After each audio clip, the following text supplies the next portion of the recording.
21واں باب نکاح کرنے اور تنہا رہنے کے آداب۔ خداوند کریم نے فرمایا ہن لباس لکم وانتم لباس لہن، یعنی عورتیں تمہارے لیے لباس ہیں اور تم مرد عورتوں کے لیے لباس ہو۔ حضرت صلی اللہ علیہ وسلم نے ارشاد فرمایا نکاح کرو اور نسل بڑھاؤ، کیونکہ میں روز قیامت تمہاری کثرت کے باعث دیگر امتوں پر فخر کروں گا، اگرچہ خام بچہ ہی گرا ہوا ہو۔ نیز حضرت صلی اللہ علیہ وسلم نے فرمایا سب عورتوں سے زیادہ برکت والی عورتیں وہ ہیں جن کے مہر کم ہوں، چہرے خوبصورت ہوں اور اپنی شرمگاہوں کی حفاظت کرنے والی ہوں۔ اور عموماً مرد اور عورت پر نکاح کرنا مباح ہے، اور جو زنا سے نہ بچ سکے اس پر فرض ہے، اور جو اہل و عیال کے حقوق ادا کر سکے اس پر نکاح کرنا سنت ہے۔ اور مشائخ صوفیاء کا ایک گروہ کہتا ہے کہ نکاح نسل کی افزائش کے لیے کرنا چاہیے تاکہ اولاد ہو، اور نیک اولاد باقیات صالحات میں سے ہے۔ جب فرزند ہوگا تو اگر وہ اپنے باپ سے پہلے دنیا سے رخصت ہوگا تو باپ کا شفیع بنے گا، اگر باپ اس سے پہلے رخصت ہو جائے تو وہ باپ کے حق میں دعائے مغفرت کرے گا اور اس کی نیکیوں کا ثواب باپ کو بھی پہنچے گا۔ اور حدیث میں ہے کہ عمر بن الخطاب رضی اللہ عنہ نے ام کلثوم کے لیے، جو جناب سیدہ فاطمہ رضی اللہ عنہا کی بیٹی تھیں، حضرت علی رضی اللہ عنہ سے نکاح کی درخواست کی۔ حضرت علی رضی اللہ عنہ نے فرمایا کہ وہ ابھی بہت چھوٹی ہے اور آپ زیادہ عمر کے ہیں، میرا ارادہ یہ رشتہ اپنے بھتیجے عبداللہ بن جعفر کو دینے کا ہے۔ حضرت عمر رضی اللہ عنہ نے کہلا بھیجا اے ابو الحسن، دنیا میں میری ہم عمر عورتیں تو بہت ہیں جن سے میں نکاح کر سکتا ہوں، لیکن ام کلثوم سے میرے نکاح کا مقصد تسکین ہوس نہیں بلکہ حضرت صلی اللہ علیہ وسلم کی مقدس نسل سے واصل ہونے کی سعادت و برکت حاصل کرنا ہے، کیونکہ پیغمبر خدا صلی اللہ علیہ وسلم سے میں نے سنا کہ حضور صلی اللہ علیہ وسلم فرماتے تھے دنیا کا ہر حسب و نسب موت سے محو و نابود ہو جاتا ہے، مگر میرا حسب و نسب موت سے کبھی نامود نہ ہوگا۔ اب میرے لیے یہ سعادت حاصل کرنے کا سبب آپ ہیں، مگر مجھے سبب کی طرح ایسا مقدس و غیر فانی نسب چاہیے تاکہ دونوں اطراف کو حضرت صلی اللہ علیہ وسلم کے تعلق سے محکم و توانا کر لوں۔ یہ الفاظ سن کر حضرت علی کرم اللہ وجہہ نے ام کلثوم کا نکاح حضرت عمر رضی اللہ عنہ سے کر دیا، اور اسی نکاح سے زید بن عمر رضی اللہ عنہ پیدا ہوئے۔ نیز حضرت صلی اللہ علیہ وسلم نے فرمایا عورتوں میں سے بہترین عورت وہ ہے جو صاحب اسلام و ایمان ہو اور مرضی کے مطابق ہو، تاکہ مومن مرد اس سے مانوس ہو جائے اور تہذیب دین میں اس کی صحبت سے قوت پکڑے اور دنیا میں اس کی صحبت سے محبت و الفت ثابت ہو، کیونکہ تمام وحشتیں تنہائی میں ہیں اور تمام سعادتیں اور خوشیاں صحبت میں ہیں۔ حضرت صلی اللہ علیہ وسلم نے ارشاد فرمایا مرد یا عورت تنہا ہوں تو شیطان ان کی ہم نشینی میں ہوتا ہے، پس درویش کو چاہیے کہ سب سے پہلے تنہائی کی آفات اور نکاح کرنے کی آفات اور مقتضیات پر خاص توجہ دے کہ ان دونوں میں سے اس کے نزدیک کون سی چیز سہل اور قابل تعمیل ہے، پس جو آسان اور ممکن العمل ہو اس کا اتباع کیا جائے۔ اور تنہا رہنے میں دو آفتیں ہیں، ایک تو یہ خلاف سنت ہے اور دوسرے شہوانیات کو اپنے دل میں پالنا ہے جس سے بدکاری میں مبتلا ہو جانے کا اندیشہ ہے۔ اور نکاح کرنے میں بھی دو آفتیں ہیں، ایک تو دل اور شوق و محبت کا غیر اللہ کی طرف مشغول و محو ہونا ہے، اور دوسرا لذت بدن کے لیے نفس کا سفلی و بہیمی رجحانات میں کھو جانا ہے، اور اس کی اصل گوشہ نشینی اور صحبت کے مسئلے کی طرف لوٹتی ہے۔ جو شخص مخلوق میں رہنا چاہے اس کے لیے نکاح کرنا لازمی ہے، کیونکہ یہ جزو معاشرہ ہے، اور جو شخص مخلوق سے علیحدہ رہنا چاہے اس کے لیے مجرد رہنا اچھا ہے۔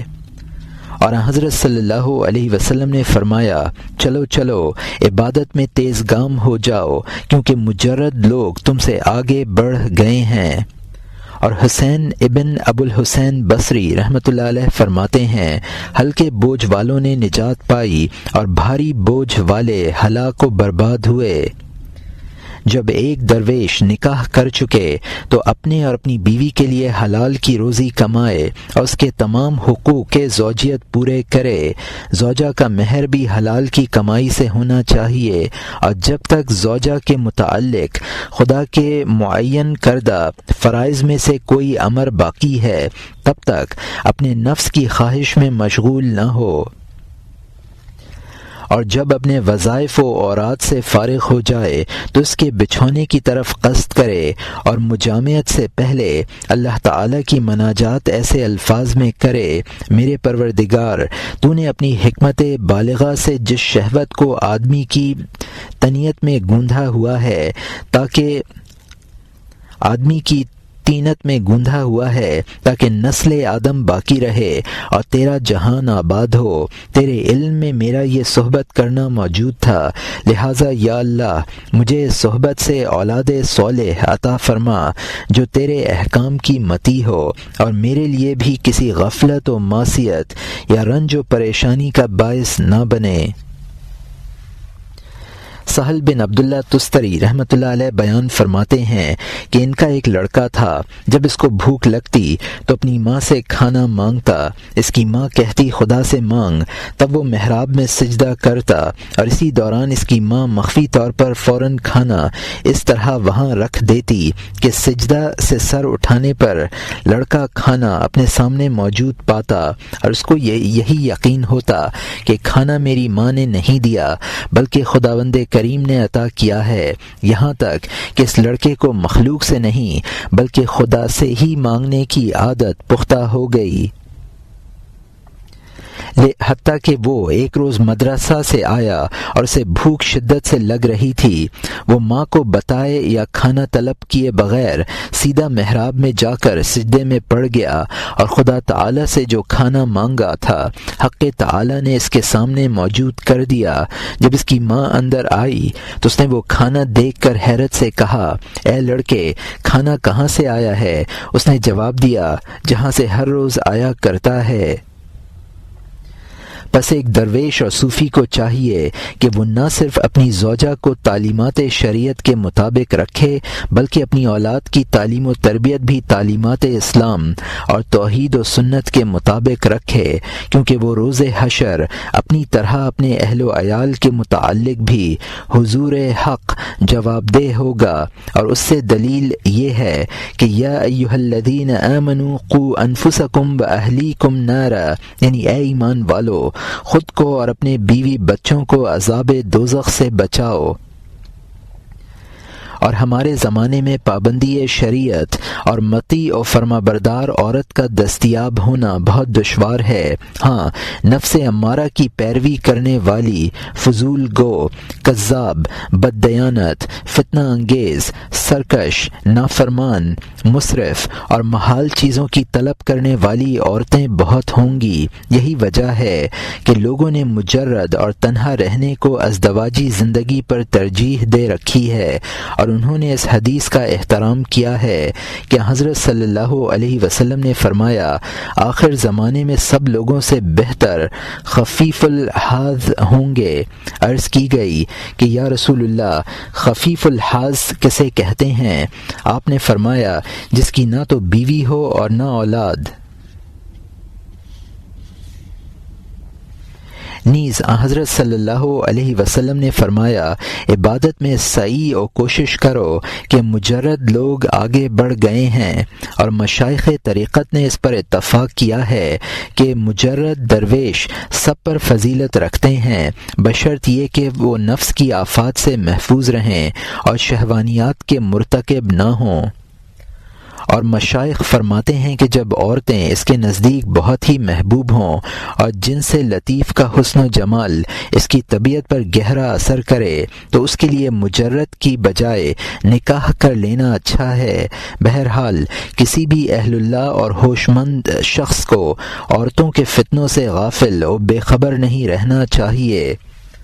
اور اپنے یقین و ایمان، ذکر و عبادت اور فہم و ادراک کی الہی قوتوں سے ان فتنوں کا سدباب کرنا چاہیے۔ یاد رہے کہ سب سے پہلا فتنہ جو آدم علیہ السلام کے مقدر میں ہوا، اس کی اصل بہشت میں عورت ہی تھی۔ اس کے علاوہ حبوط آدم کے بعد دنیا میں حابیل اور قابیل کے درمیان روئے زمین پر جو سب سے پہلا فتنہ برپا ہوا، اس کا سبب بھی عورت ہی تھی، اور حضرت آدم سے لے کر ہمارے زمانے تک جتنے بھی دینی اور دنیاوی فتنے برپا ہوئے ہیں، ان میں بیشتر کا باعث عورتیں ہی ہیں۔ اور اسی لیے حضرت صلی اللہ علیہ وسلم نے ارشاد فرمایا، ما ترکت بعدی فتنۃ اضر علی الرجال من النساء، یعنی میں نے اپنے مردوں کے لیے عورتوں سے زیادہ ضرر فتنہ اور کوئی نہیں چھوڑا۔ بس جب عورتوں کا فتنہ ظاہری طور پر ایسا تخریبی اور مکروہ و ناپسندیدہ ہے تو باطنی طور پر کتنا برا ہوگا۔ میں کہ علی بن عثمان جلابی ہوں، خداوند کریم نے مجھے 11 سال تک نکاح کی آفت سے بچایا ہوا تھا، مگر تقدیر نے آخر کار مجھے نکاح میں پھنسایا اور میں بلا ارادہ و خواہش اس فتنے میں مبتلا ہوا۔ واقعہ یہ ہوا کہ میں ایک پری صفت کا بن دیکھے شیفتہ و مقید ہوا اور 1 سال اسی اضطراب و پریشانی میں رہا، چنانچہ نزدیک تھا کہ میرا دین تباہ و برباد ہو جائے کہ حق تعالی نے اپنے کمال لطف و کرم سے عصمت و عفت کو میرے استقبال قلب کے لیے بھیجا اور اپنی رحمت و اعانت خاص سے مجھے اس فتنہ عظیم سے نجات بخشی۔ الغرض صوفیہ نے طریقت کا قاعدہ مجرد رہنے پر رکھا، جب نکاح میں مبتلا ہوا تو دنیاوی اور مادی تقاضے کچھ اور ہی ہو جاتے ہیں اور انسان کا شہوانی رجحان 2 چیزوں سے زائل ہوگا، ایک تو یہ کہ سعی و تکلف سے دور ہو، اور دوسری یہ ہے کہ ریاضت و مجاہدہ اور کثرت ذکر سے زائل ہو، اور جو تکلف کے تحت ہے وہ تو آدمی کی بھوک اور روزہ ہے، اور جو انسانی تکلف سے باہر ہے وہ یا تو بے قرار کرنے والا خوف ہے یا سچی محبت ہے، جو آہستہ آہستہ متمکن ہو اور جسم کے مانوی و باطنی عناصر پر حاوی ہوتی ہوئی ہوائج بشری کو معطل کر دے اور ہر قسم کے لہو و لعب اور مادی لذات کو فانی کر دے۔ اور جناب احمد حماد سرخسی رحمۃ اللہ علیہ سے جو ماور النہر میں میرے انیس و ہمدم رہے ہیں، لوگوں نے پوچھا کہ کیا آپ کو نکاح کرنے کی حاجت محسوس نہیں ہوئی؟ آپ نے فرمایا نہیں۔ انہوں نے کہا کیوں؟ آپ نے فرمایا کہ میں اپنی زندگی میں یا تو اپنے سے غائب رہتا ہوں یا حاضر، جب غائب ہوتا ہوں تو مجھے دونوں جہان میں سے کسی چیز کی خبر نہیں ہوتی، اور جب میں حاضر ہوتا ہوں تو خدا کی ایک چھوٹی سی نعمت کو بھی بہت بڑی نعمت سمجھتا ہوں، اور نفس کو ایسا شکر گزار رکھتا ہوں کہ اگر وہ ایک روٹی بھی پائے تو اس کو ایسا محسوس ہو کہ مجھے 1000 حور ملی ہے۔ بس دل کا شغل بہت بڑا شغل ہے، اور تو جس بھی حلال و جائز چیز سے چاہے اسے مطمئن و مسرور رکھ سکتا ہے۔ اور ایک گروہ کہتا ہے کہ ہم نکاح کرنے یا مجرد رہنے میں اپنے اختیار کو منقطع کرتے ہیں اور دیکھتے ہیں کہ تقدیر پردہ غیب سے ہمارے لیے کیا کچھ ظاہر کرتی ہے۔ اگر ہمارے نصیب میں تنہائی ہے تو ہم اس میں عفت و تقوی کی کوشش کریں گے، اور اگر قسمت میں نکاح کرنا ہوا تو ہم اس سنت نبوی کے پیرو ہوں گے اور اس کے آداب بجا لائیں گے۔ بس اصل چیز تو مشیت الہی ہے۔ جب انسان نکاح کر چکتا ہے تو اس کے فرائض کی بجا آوری کی توفیق اور ہمت و حوصلہ بھی خدا ہی کی طرف سے ہوتا ہے۔ ابراہیم علیہ السلام جنابہ ہاجرہ علیہ السلام کو لے کر خشک و ویران صحرا میں چھوڑ آئے اور ان کے تمام امور کو اللہ تعالیٰ کے سپرد کیا۔ پھر خدا نے خود ان کی حفاظت کی اور اپنی مرضی کے مطابق ان کی پرورش فرمائی۔ پس جو اہل و عیال کا خالق ہے وہی ان کا رازق ہے۔ اس موضوع پر بندے کی تشویش بالکل بے معنی ہے، اور بندے کی ہلاکت و بربادی نکاح کرنے یا مجرد رہنے میں نہیں ہے، بلکہ اس کی آفات و مصائب خواہش نفسانی کی اندھا دھند پیروی سے ہے۔ اور متعامل ہونے کی شرطوں میں سے یہ آداب ہیں کہ اس کے اوراد میں سے کوئی ورد فوت نہ ہو، اور احوال باطن ضائع نہ ہوں، اور اپنے اہل و عیال پر شفقت و محبت کرنے والا ہو، اور ان کے لیے بالکل حلال روزی کمائے، اور نہ ہی روزی کے لیے بادشاہوں کی خوشامد و چاپلوسی یا قصیدہ خوانی کرے، کیونکہ حرام اور مشتبہ روزی کا اس کے تخم اور اولاد پر بہت برا اثر پڑتا ہے، اور یہ چیز ان کی سیرت و عمل پر بہت بری طرح اثر انداز ہوتی ہے۔ حکایات میں مشہور ہے کہ احمد بن حرب رحمۃ اللہ علیہ نیشاپوری ایک دن رئیسوں کی ایک جماعت کے ساتھ جو آپ کی ملاقات کو آئے تھے بیٹھے گفتگو فرما رہے تھے۔ اتنے میں آپ کا لڑکا شراب پیے ہوئے مستانہ وار جھومتا جھومتا اور زنان بازاری کی طرح رقص و سرور کرتا ہوا اندر داخل ہوا، اور بڑی بے حرمتی کے ساتھ حاضرین کے سامنے سے گزرا اور کسی سے شرم و لحاظ نہ برتا۔ وہ سب لوگ یہ حالت دیکھ کر بہت حیران ہوئے۔ حضرت احمد رحمۃ اللہ علیہ نے حاضرین سے فرمایا، آپ لوگوں کی حالت کیوں متغیر ہوئی؟ انہوں نے کہا کہ ہم آپ کے لڑکے کو ایسی حالت میں گزرے ہوئے دیکھ کر حیران و پریشان ہیں، اور گستاخ نے تو آن جناب سے ذرہ برابر اندیشہ نہیں کیا۔ آپ نے فرمایا کہ وہ معذور ہے، کیونکہ ایک رات ہم میاں بیوی کے لیے پڑوس کے گھر سے ایک چیز کھانے کے لیے آئی، اور اسی رات میں نے اہلیہ سے صحبت کی، جس سے اس فرزند کا نطفہ قرار پایا۔ مجھ پر خواب غفلت نے انتہائی غلبہ پایا، اور ہمارے اوراد بھی فراموش ہوئے۔ جب صبح ہوئی تو میں نے اس چیز کے متعلق ہمسایہ سے تحقیق کی۔ اس نے کہا کہ ہم شادی والے گھر سے لائے ہیں۔ جب بہت ہی قریت کی تو پتہ چلا کہ وہ چیز بادشاہ کے گھر سے آئی تھی، جو ایک رند و عیاش شخص تھا۔ اور ایک مجرد آدمی کے آداب یہ ہیں کہ جو باتیں سننے کے قابل نہیں ان کو نہ سنے، اور اپنی آنکھوں کو بھی مناہی سے باز رکھے، اور جو چیز غور و فکر کے قابل نہیں ان پر غور و فکر نہ کرے، اور اپنی حس شہوت کو بھوک اور روزے سے ماند کیے رکھے، اور دل کو دنیا اور اس کی مکروہ و ناجائز ترغیبات سے محفوظ رکھے،